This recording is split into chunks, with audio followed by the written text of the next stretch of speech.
Kebakaran melahap permukiman padat penduduk di Tambora, Jakarta Barat. Sebanyak 29 unit dan 145 personel kebakaran dikerahkan ke lokasi. Saat ini api sudah berhasil dipadamkan. Akses air yang jauh dan angin kencang jadi kendala petugas saat pemadaman.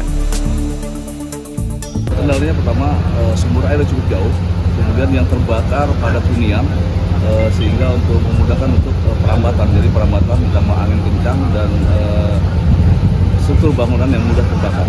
Berarti ada berapa rumah total? Untuk sementara data info awal dari petugas kami, data 70 rumah yang terbakar. Ya, memang pertama kendalanya kita sudah memiliki 29 unit air karena memang areanya luas dan mudah terbakar. Ini kondisi dari sumber air cukup jauh, Pak. Ini di kali hampir 2 kilo, 3 kilo di kali sumber. Jadi kendala kita sebenarnya pertama di sumber air.